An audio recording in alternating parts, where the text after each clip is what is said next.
Fala galera, beleza? Tudo bem?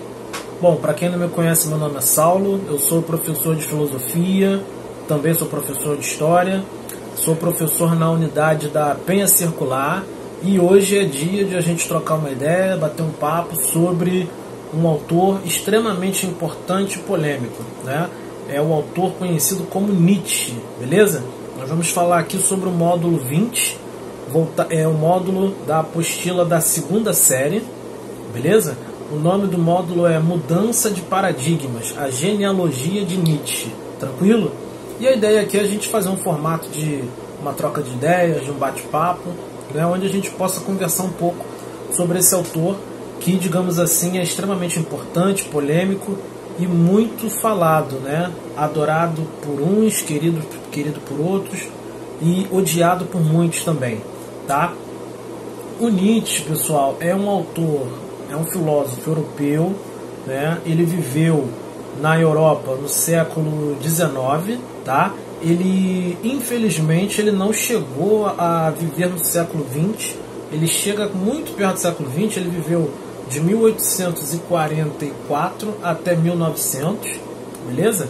Ele vive na segunda metade do século XIX e, obviamente, ele influenciou muito as pessoas que viveram tanto na época dele, quanto também as pessoas do século XX e influencia até hoje as pessoas do século XXI, beleza?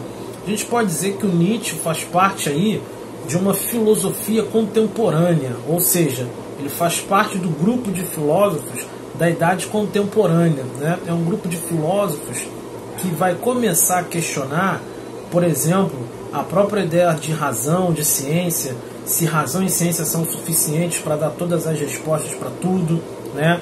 Ele também vai, digamos assim, fazer uma série de críticas ao cristianismo, né? Por isso eu falei para vocês que ele também foi odiado por muitos, tá? E ele também vai se tornar muito querido, admirado pela originalidade, pela coragem intelectual que ele teve em fazer apontamentos importantes, tá? Apontamentos com ineditismo, apontamentos que outros anteriores a ele não fizeram, beleza? Nesse módulo, nesse capítulo, nós vamos, digamos assim, nos centrar mais no que diz respeito à questão da moral, né? O Nietzsche foi um autor que se debruçou, que escreveu, pensou a respeito da questão moral, da moral nas sociedades. Aí de repente a aluna pensou, professor, como assim questão moral?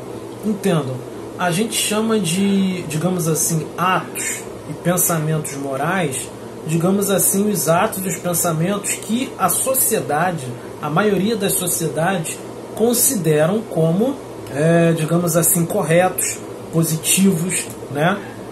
Existem os atos que são considerados imorais, ou seja, que vão contra o que a sociedade acha que é certo e errado, beleza? E tem também atos que podem ser amorais, ou seja, eles não são questões de moralidade ou de imoralidade, são de outras questões, são de outras esferas do pensamento, tranquilo?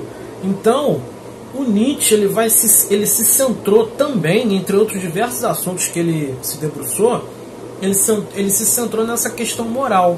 Ou seja, as questões, os atos, as atitudes, os pensamentos que a maior parte da sociedade entendem como corretos.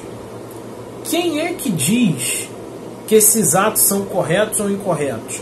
A partir de quê? A partir de quando esses atos passaram a ser considerados morais, né? Será que o que é considerado moral favorece algum grupo? Será que o que é considerado imoral favorece a outro grupo, né? Quais são as relações entre o que é moral e o que é imoral, né? O Nietzsche ele vai se debruçar sobre esses raciocínios, sobre esses pensamentos, beleza? Então, por exemplo, quando Nietzsche se coloca para pensar essa questão da moralidade, ele vai fazer apontamentos relacionados à Idade Antiga, tá? E aí dentro dessa lógica de Idade Antiga, o Nietzsche ele vai trazer para a gente o seguinte: ele aponta que no período da Grécia Antiga e da Roma Antiga existiam valores que eram considerados aristocráticos, que nós também podemos chamar de valores nobres, tá? O que seriam esses valores nobres, esses valores aristocráticos, né? O Nietzsche ele aponta para a gente que esses valores nobres, aristocráticos, né, estariam muito relacionados a uma questão de, digamos assim, valentia, coragem, uma questão de buscar o poder, se for preciso, através da força, digamos assim, manter o poder através da força, né? Ou seja, fazer um povo, digamos assim, ou um governante cumprir, né? Fazer a sua vontade, né? Cumprir a sua vontade, independente de outros fatores, né? Ou seja, a questão moral nesse período de Grécia Antiga e de Roma Antiga estaria muito relacionada à força, à disposição. Então valores como coragem, empenho, força, buscar a vitória, buscar empreender a sua vontade, estariam muito ligados a valores nobres e aristocráticos, beleza? Enquanto que existiriam também valores religiosos, tá?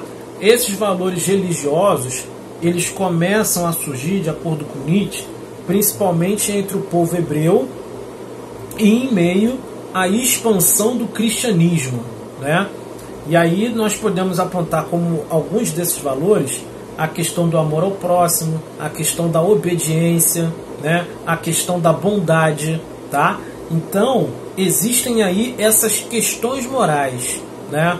Você tinha aí questões morais consideradas positivas, né? Como a força, a luta, a batalha, a vitória, a imposição da vontade, né? No mundo greco-romano. E depois nós também podemos perceber ao longo da história o surgimento de valores mais voltados para a religiosidade, valores sacerdotais voltados para a obediência, voltados para fazer o bem, voltados para amar ao próximo, né? E aí, nesse sentido, o que o Nietzsche explica?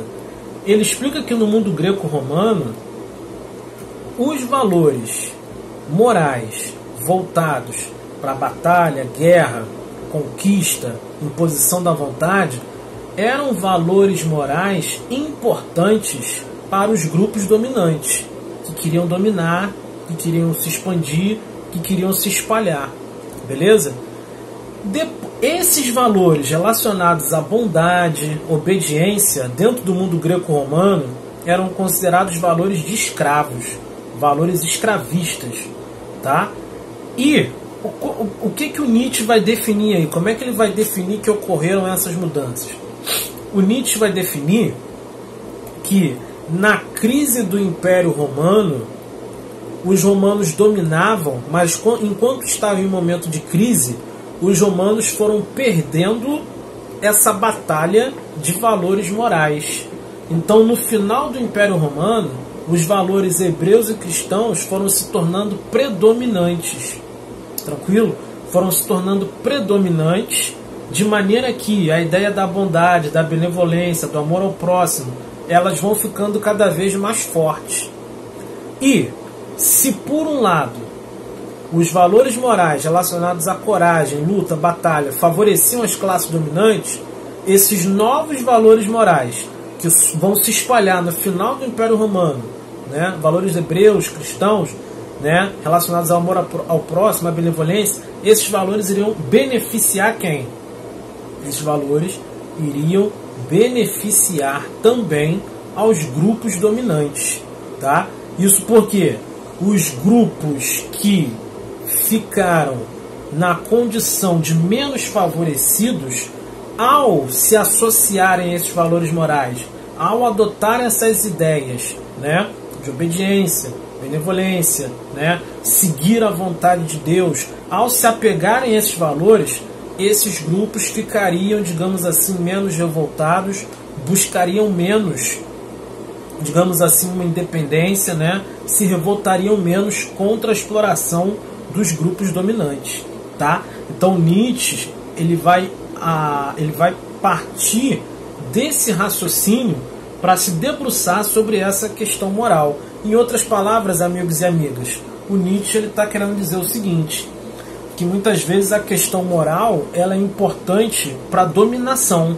né? Para manter alguns povos mais, digamos assim, mais alienados, menos questionadores, né?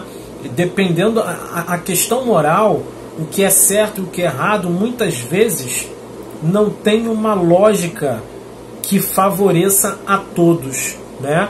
Muitas vezes esses valores morais são criados para manutenção de privilégios, para manutenção do poder dos grupos que já estão no poder, beleza? Através do Nietzsche a gente pode entender isso, né? É um raciocínio, é um questionamento inovador, tá? E se nós formos parar para pensar, ao longo da história, nós já vimos cenários parecidos, né? Onde, por exemplo, na época da Idade Média, existia a ideia de que a exploração que os servos sofriam por parte da nobreza seria uma vontade de Deus, né? Questionar aquilo seria questionar a vontade de Deus. Ainda na Idade Moderna, por exemplo, existia a ideia de que os reis seriam, digamos assim, escolhidos por Deus, seriam representantes de Deus na terra, eram abençoados por Deus. E questionar o rei seria questionar a vontade de Deus, tá? Então, teoricamente, tanto na Idade Média quanto na Idade Moderna, nós vamos parar para pensar, na Idade Média seria imoral questionar os privilégios da nobreza e do clero, enquanto que na Idade Moderna, durante muito tempo, foi imoral questionar a ideia do poder divino dos reis, beleza? Então é interessante que vocês observem isso e que vocês parem para pensar. Hoje em dia, na nossa sociedade, será que existem valores morais que acabam diminuindo o ímpeto questionador dos menos favorecidos? São questões para vocês pararem para pensar, né? Já que a filosofia ela não é algo para ficar distante lá longe, é algo para que vocês possam relacionar com a nossa realidade e com a vida de vocês, beleza? E sobre o autor de hoje, pessoal, Nietzsche, é um autor assim incrível, né? É um autor que ele fez diversos tipos de questionamentos importantes, como por exemplo ele faz um questionamento ao cristianismo. Algumas pessoas entenderam errado e acharam que o Nietzsche era alguém que era contra Cristo, mas não era isso, não foi esse o objetivo dele, né? Quando ele questiona o cristianismo, ele faz uma provocação aos cristãos no sentido de até que ponto os cristãos estão vivendo da forma como Cristo pegou, né? Então ele, através de um texto dele chamado O Anticristo, ele vai tentar expor isso. Será que os cristãos não estão matando Deus dentro deles mesmos, quando matam em nome de Deus, quando fazem atos covardes, quando oprimem outros povos em nome de Deus, né? Então Nietzsche é um autor incrível, um autor polêmico. Eu acho que se vocês tiverem interesse em se aprofundar em filosofia, aprender mais filosofia, é interessante vocês verificarem um pouquinho aí algumas coisas sobre o Nietzsche. Beleza, pessoal? Espero que eu tenha ajudado vocês, espero que vocês estejam bem, e é isso. Valeu, um abraço.